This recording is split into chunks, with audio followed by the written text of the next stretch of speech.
I now give the floor to India for exercise of right of reply. India, you have the floor. Mr. President, I take the floor to exercise India's right of reply to the statement made by the Prime Minister of Pakistan.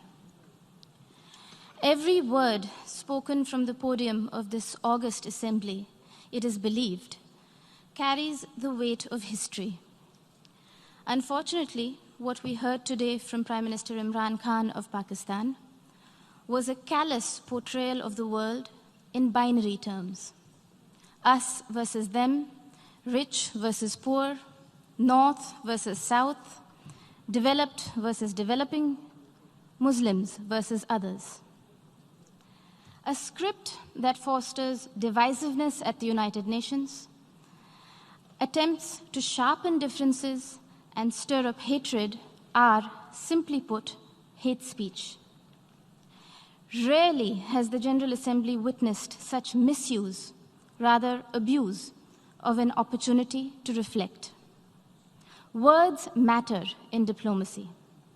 The invocation of phrases such as pogrom, bloodbath, racial superiority, pick up the gun, and fight to the end reflect a medieval mindset and not a 21st century vision.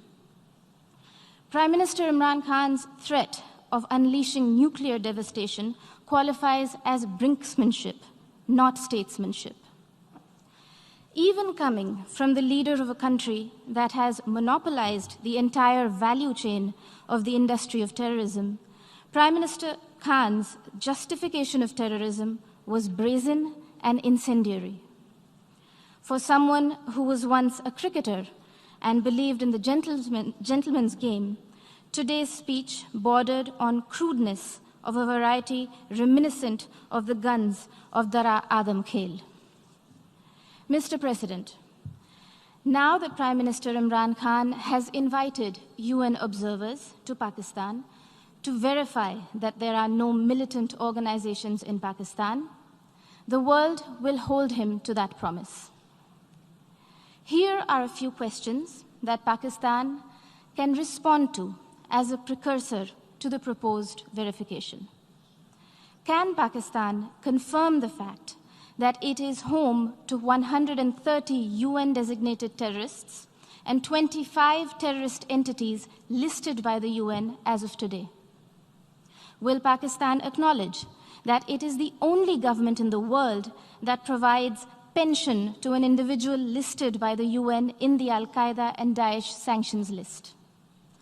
Can Pakistan explain why, here in New York, its premier bank, the Habib Bank, had to shut shop after it was fined millions of dollars over terror financing?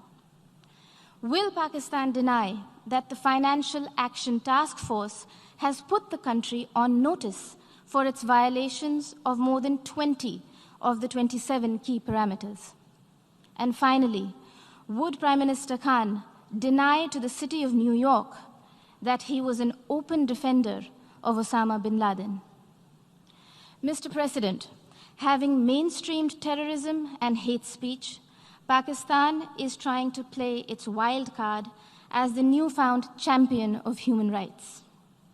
This is a country that has shrunk the size of its minority community from 23% in 1947 to 3% today, and has subjected Christians, Sikhs, Ahmadiyas, Hindus, Shias, Pashtuns, Sindhis, and Balochis to draconian blasphemy laws, systemic persecution, and blatant abuse and forced conversions.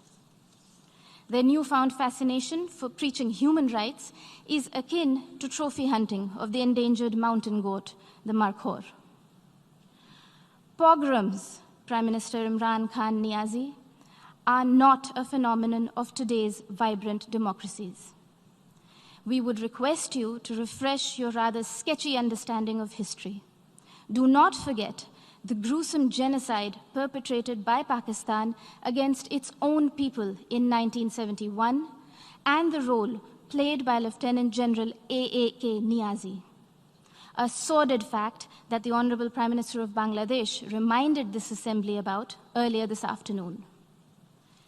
Mr. President, Pakistan's virulent reaction to the removal of an outdated and temporary provision that was hindering development and integration of the Indian state of Jammu and Kashmir stems from the fact that those who thrive on conflict never welcome the ray of peace.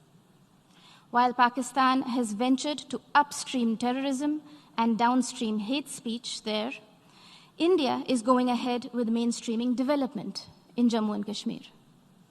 The mainstreaming of Jammu and Kashmir, as well as Ladakh, in India's thriving and vibrant democracy with a millennia-old heritage of diversity, pluralism, and tolerance is well and truly underway, irreversibly so.